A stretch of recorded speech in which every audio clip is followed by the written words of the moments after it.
नमस्कार मंडळी, श्री स्वामी समर्थ. 2025 वर्ष आता संपत आले आणि लवकरच 2026 इंग्रजी नवीन वर्षाची सुरुवात होणार आहे. आणि 2026चे कॅलेंडर आपण सगळेजण आता आणणार आहोत आणि आपल्या घरामध्ये लावणार आहोत. तर आता 2026चे नवीन वर्षाचे कॅलेंडर तुम्हाला योग्य दिशेलाच लावायचं आहे. घरामध्ये आपण कॅलेंडर आणतो आणि कॅलेंडर हे आपल्या घरामध्ये आपण लावत असतो, पण आपल्या घरातील कोणत्या दिशेला लावायचं हा पण महत्त्वाचा प्रश्न आहे.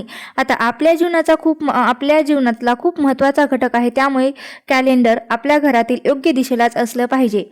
कॅलेंडर जर तुम्ही अयोग्य किंवा चुकीच्या दिशेला लावलं तर त्यामुळे घरामध्ये नकारात्मकता वाढते आणि मग काय होतं तर परिणामी घरामध्ये अडचणी, संकट, दुःख जे आहेत ते यायला लागतात. म्हणून आपल्याला येणारं वर्ष जे आहे ते अगदी सुखाचं, आनंदाचं जावं यासाठी प्रत्येकजण देवाकडे प्रार्थना करत असतं आणि त्यासाठीच आपल्याला नवीन वर्षाचं कॅलेंडर हे योग्य दिशेलाच लावलं पाहिजे.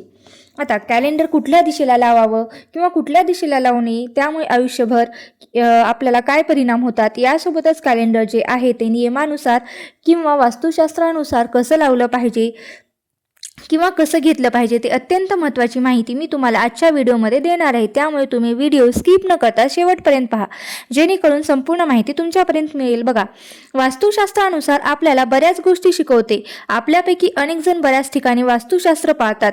आपले घर असेल, व्यवसायाचे ठिकाण असेल, ऑफिस असेल किंवा असेच काही बरेच ठिकाण असतात ज्या ठिकाणी आपण वास्तुशास्त्रानुसारच काही गोष्टी करत असतो.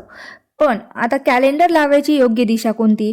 कोणत्याही ठिकाणी आपल्याला जर कॅलेंडर लावायचं असेल तर असं म्हटलं जाते की प्रत्येक वस्तूची एक जागा असते. त्या जागेवरती वस्तू आपण ठेवलीच पाहिजे, जेणेकरून ती शोधायला आणि आपल्याला सापडायला पण सोपी पडते. बघा, प्रथम तुम्हाला ज्योतिषशास्त्रानुसार दिनदर्शिकेचे किंवा कॅलेंडरचे काय महत्त्व आहेत किंवा ती कोठी लावली पाहिजे याबद्दलची माहिती मी तुम्हाला सांगते. ज्योतिषशास्त्रानुसार योग्य दिशेला योग्य दिनदर्शिका लावली तर आपल्या घरामध्ये प्रगती होते. वास्तुशास्त्रानुसार जुने कॅलेंडर काढले पाहिजे आणि त्या ठिकाणी नवीन वर्षाची नवीन दिनदर्शिका, ज्याला आपण कॅलेंडर असं म्हणतो, ते लावले गेले पाहिजेत. जेव्हा नवीन वर्ष सुरू होतं तेव्हा लगेच जुन्या वर्षाची दिनदर्शिका आपण काढून टाकली पाहिजेत. ज्या ठिकाणी आपण वर्षभर कॅलेंडर लावतो त्याच ठिकाणी आपण ते लावले पाहिजेत. भलेही आपण काही सणवार बघण्यासाठी, तिथी बघण्यासाठी किंवा कोणत्याही कामासाठी कॅलेंडर त्या जागेवरून काढून घेतो, पण पुन्हा लावताना आपल्याकडून त्याच ठिकाणी ते लावले गेले पाहिजेत, जेणेकरून जुन्या वर्षामध्ये, नवीन वर्षामध्ये ज्या काही संधी आपल्याला प्राप्त होतात, शुभ संधी आपल्याला ज्या मिळू शकतात, तर ते काळाचे संकेतक म्हणून या दिनदर्शिकेचे आपण दिलेले असतात. बघा, वास्तुशास्त्रामध्ये याचे काही नियम दिलेले आहेत. यानुसार आपण जर कॅलेंडर लावले तर आपल्याला कोणत्याही प्रकारचे नुकसान होणार नाही. तर तुमच्या घरामध्ये तुम्ही चुकीच्या दिशेला कॅलेंडर लावलं असेल, मात्र नंतर जर तुम्ही तिची दिशा बदलली तर व्यवस्थित ठिकाणी लावलं तर 100% तुमच्या आयुष्यातील अडचणी, अडथळे जे आहेत ते येणार नाहीत. कारण हा पण एक वास्तुशास्त्राचाच नियम मानला जातो, वास्तुशास्त्राचा एक भागच आहे. घरामध्ये कॅलेंडर छोटं का होईना पण आपल्या घरामध्ये असलंच पाहिजे, कारण ते वास्तुशास्त्रानुसार कॅलेंडर आपल्या घरामध्ये असणं अत्यंत शुभ मानलं जातं. कारण आपली येणारी वेळ त्या कॅलेंडरवर डिपेंड असते.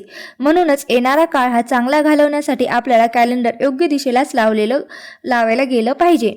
बघा, वास्तुशास्त्राचे नियम 100% जरी नाही जमले तरी पण आपण ज्या काही महत्त्वाच्या गोष्टी आहेत त्या आपण पाळल्या गेले पाहिजेत.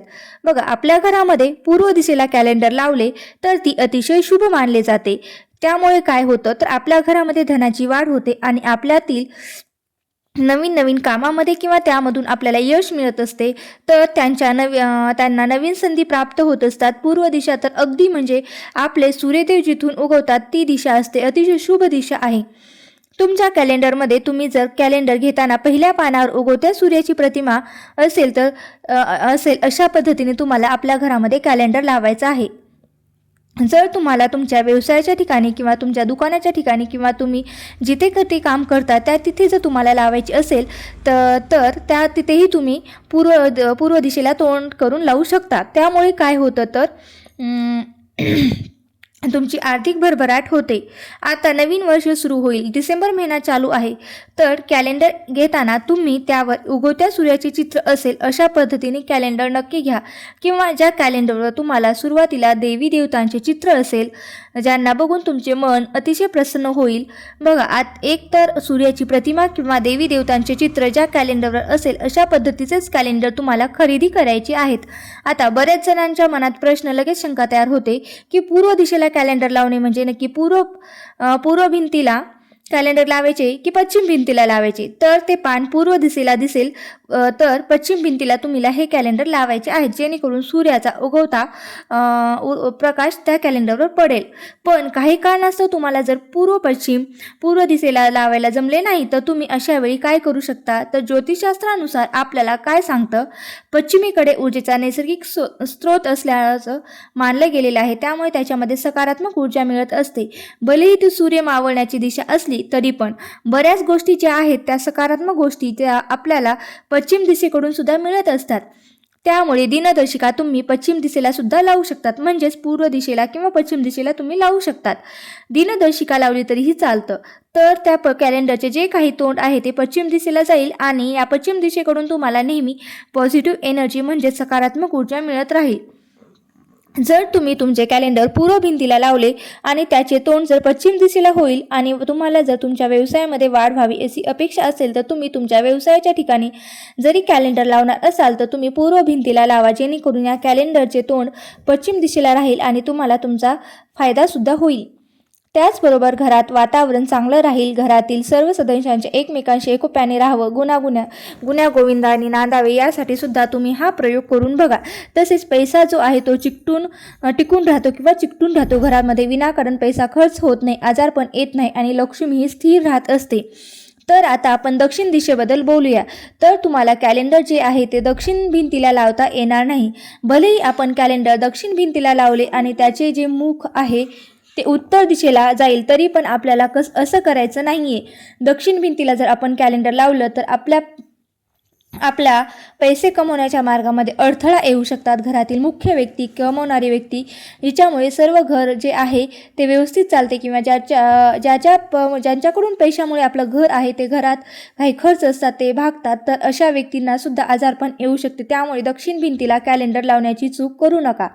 वास्तुशास्त्रानुसार घराच्या दक्षिण भिंतीला तुम्ही कॅलेंडर लावू नका. ती यमाची दिशा असते, मृत्यूची दिशा असते, आणि या दिशेला कॅलेंडर लावल्यामुळे घरामध्ये नकारात्मक आणि अशुभ घटना आपल्या आयुष्यामध्ये घडत असतात. अपमृत्यू येतो, आजारपण, अघटित घटना घडत असतात. तसेच कॅलेंडरमध्ये काही शुभ गोष्टींसाठी पाहत असतो. त्यामुळे दक्षिण भिंतीला कॅलेंडर लावू नये. त्यामुळे आपले तोंड सुद्धा दक्षिण दिशेला होते, म्हणजे हे सुद्धा चुकीचं आहे. म्हणून दक्षिण भिंतीला अजिबात कॅलेंडर लावू नका. यानंतर उत्तर दिशा ही श्रीमंतीचा देव कुबेर यांची दिशा आहे. तर तुम्हाला कॅलेंडर लावायचेच असेल तर तुम्ही उत्तर भिंतीला लावू शकता. भलेही त्या कॅलेंडरचे तोंड दक्षिण दिशेला झालं तरीही चालतं. तरी पण उत्तर भिंतीला तुम्हाला कॅलेंडर लावायला काही अडचण येणार नाही. हिरवा रंग, धबधबा किंवा लग्नाचा फोटो असलेल्या चित्राचे कॅलेंडर उत्तर भिंतीवर तुम्हाला लावले तर तुम्हाला भविष्यामध्ये फायदा होऊ शकतो. तर हे उपाय जर तुम्ही उत्तर दिशेच्या बाबतीत नक्की करून बघा. आता तसेच बघा, जर व्यवसायामध्ये तुम्हाला प्रगती करायची असेल किंवा जास्तीत जास्त नफा काढायचा असेल, लॉस होऊ नये, उद्योगधंदा तुमचा बिझनेसमध्ये तो अगदी व्यवस्थित सुरळीत चालावा, यासाठी तुम्ही घराच्या उत्तर दिशेला कॅलेंडर लावू शकता. आणि बघा, हे जे मी नियम सांगितले ते तुम्ही तुमच्या शॉप असेल, दुकान असेल किंवा बिझनेस असेल, छोटी मोठी कंपनी असेल, तिथे सुद्धा तुम्ही हे नियम पाळले पाहिजेत. यानंतर उत्तर भिंतीवर जर तुम्ही कॅलेंडर लावले तर नोकरी संबंधित, शिक्षणासंबंधित समस्या ज्या आहेत त्या येत नाहीत. प्रगतीमध्ये अडथळे जे आहेत तर ते पण येत नाहीत आणि अडचणी सुद्धा दूर होत असतात. जर आपल्याला एखाद्या वेळेस उपदिशेचा वापर करायचा असेल तर त्यामध्ये जी शुभ किंवा उपदिशा कोणती आहे, तर त्यामध्ये ईशान्य ही उपदिशा अतिशय शुभ आहे. उत्तर आणि पूर्व यातून जी दिशा येते ती असते ईशान्य दिशा. त्यानंतरचा दुसरा नियम म्हणजे तुम्हाला भिंतीवरच कॅलेंडर लावायचे आहे. आता तुम्हाला या दिशांचे ज्ञान तर दिले, पण याचा अर्थ असा नाही की पूर्व दिशा योग्यच आहे म्हणून सांगितलेले तर तुम्ही लगेच तुमचा दरवाजा किंवा दरवाजाच्या मागे कॅलेंडर लावले तर ते अजिबात योग्य नाही आहे.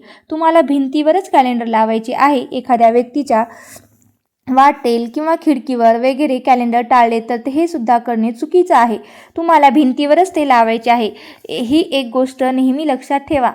यानंतर बघा, कॅलेंडर जे ते आहे ते मुख्य दरवाजावरती किंवा दरवाजाच्या मागे किंवा कॅलेंडर दरवाजाला लागून असं कॅलेंडर लावायचं नाही आहे. तसेच मुख्य दरवाजाच्या मागच्या साईडला कॅलेंडर लावू नका. आपल्या घराच्या मुख्य दरवाजातून सकारात्मक किंवा नकारात्मक घरामध्ये येत असते आणि कधी कधी त्या नकारात्मकतेच्या काही गोष्टी आपल्यावर परिणाम होतो. त्या कॅलेंडरवर त्याचा परिणाम होतो आणि मग परिणामी आपल्यावर परिणाम होत असतो. म्हणून मुख्य दरवाजाच्या डायरेक्ट तुम्हाला मागे लावायचं नाही आहे. त्याचबरोबर आठवणीने जसा महिना बदलेल तर लगेच तुम्हाला त्या महिन्याचे पानसुद्धा बदलायचे आहेत. आता त्यानंतर सगळ्यात महत्त्वाची लक्षात ठेवण्यासारखी गोष्ट म्हणजे जेव्हा तुम्ही दिनदर्शिका कालबाह्य होते म्हणजे जेव्हा ती संपते तेव्हा ती तुमच्या भिंतीवरून तुम्हाला लगेच काढून टाकायची आहे आणि त्या ठिकाणी नवीन दिनदर्शिका किंवा कॅलेंडर लावायचं आहे. जेव्हा तुम्ही नवीन दिनदर्शिका त्या भिंतीवर लावायला जाता तेव्हा जुनी लगेच काढून घ्या. ती दिनदर्शिका तुम्ही नंतर कशासाठी सुद्धा वापरू शकता, पण जुनं कॅलेंडर कधीही जाळायचं नाही. तर अशा गोष्टी करण्यापेक्षा तुम्ही जाळण्यापेक्षा त्याचं कव्हरसुद्धा करू शकता. बघा, ज्या दिनदर्शिकेवर मांसाहारी प्राण्यांचे चित्र असेल किंवा हिंसक चित्र असेल किंवा काही चित्रे अशी असतात जी आपल्या डोळ्यांना सुद्धा बघायला नीट वाटत नाहीत, तर ती अशी चित्र असलेली किंवा अशी प्रतिमा असलेली दिनदर्शिका आपल्याला अजिबात खरेदी करायची नाही. आणि खरेदी करायची काय तर आपल्या घरामध्ये ती लावायची सुद्धा नाहीत. परिणामी आपल्या घरामध्ये ती उदासीनता निर्माण करण्याचे काम करत असते. देवी देवतांचे वगैरे फोटो असेल तर ठीक आहे, पण बघा काहीतरी भांडण, बुडती जहाज, काहीतरी नकारात्मक चित्र म्हणजे त्या चित्राकडे बघितल्यावर काहीतरी नेगेटिव्हिटी ते दाखवते. त्यानंतर रडके, उदास, काहीतरी नाराज असलेले असे कॅलेंडर घरामध्ये ठेवू नका. कारण आजकाल बरेचसे असे वेगवेगळे आपण बघत असतो. काहीतरी तुम्ही छान पेंटिंग वगैरे असले ठेवा. काहीतरी नेचरचे, सूर्य उगवते, समुद्रकिनारा, छान निसर्गाचे तुम्ही ठेवू शकतात. पण असे निगेटिव्हिटी दर्शवणारे कॅलेंडर जे आहे ते तुम्ही ठेवू नका. धबधबा, वाहती नदी हे पण शुभ मानलं जातं. कोणी बघा आपले लग्नाचे फोटो वगैरे त्याचंसुद्धा कॅलेंडर करून घेतात, तर ते सुद्धा चालेल. पण असं काहीतरी निगेटिव्हिटी दाखवणारे कॅलेंडर जे आहे ते तुम्ही लावू नका. त्यानंतर कॅलेंडर पण शक्यतो शुभ कलर पांढरा, हिरवा आणि लालच असतो. त्यानंतर बघा सोनेरी आणि ग्रे कलर म्हणजे राखाडी रंगाचा सुद्धा जर तुम्ही कॅलेंडर लावलं तर घरामध्ये सुख समृद्धी जी आहे ती अगदी भरभरून राहत असते. वास्तुशास्त्रानुसार बघा हे काही नियम आहेत जी काही निगेटिव्हिटी दाखवणारे जे तुम्ही कॅलेंडर लावले तर त्यामुळे आपल्या जीवनावर परिणाम होत असतो. आणि बघा त्या कॅलेंडरकडे आपलं सतत लक्ष देखील जात असतं. म्हणून त्या गोष्टीकडे आपलं लक्ष गेलं की आपलं मन पण तसाच विचार करतं. म्हणून त्यामागचं कारण आहे की घरामध्ये कॅलेंडर तुम्ही नवीन कॅलेंडर लावलं असेल तर ते काही कारणामुळे फाटलं किंवा घरामध्ये लहान मुलं असतात वगैरे कुठे अटकून वगैरे फाटलं तर ते कॅलेंडर तुम्ही बदलून टाका. परत फाटकं तुटकं कॅलेंडर तुम्ही लावू नका. त्यामुळे सुद्धा घरामध्ये वाईट गोष्टींचा प्रवाह व्हायला सुरुवात होते. म्हणून आता नवीन वर्ष येते. हे नवीन वर्ष सगळ्यांना अगदी सुखाचं जावो, समाधानाचं जावो. मी हे महाराजांच्या चरणी प्रार्थना करते. आणि सुखाचं जाण्यासाठी कॅलेंडर बाबतीत या महत्त्वाच्या नियमांची काळजीसुद्धा आपल्याला घ्यायची आहे. नक्कीच तुम्हाला ही माहिती आवडली असेल. तर ही चूक तुमच्याकडून होत असेल तर नक्की तुम्ही यावर्षी त्यामध्ये बदल करा, जेणेकरून तुम्हाला हे वर्ष अगदी आनंदाचं आणि सुखाचं जाईल. तर ही कॅलेंडरबद्दलची अत्यंत महत्त्वाची माहिती मला तुमच्यापर्यंत पोहोचवायची होती. ती माहिती जर तुम्हाला आवडली असेल तर या व्हिडिओला एक लाईक करा, शेअर करा आणि चॅनलवरती जर नवीन असाल तर सबस्क्राईब करायला विसरू नका. आणि व्हिडिओ शेवटपर्यंत पाहिल्याबद्दल अगदी मनापासून तुमची खूप खूप आभारी आहे. धन्यवाद. श्री स्वामी समर्थ. जय जय स्वामी समर्थ.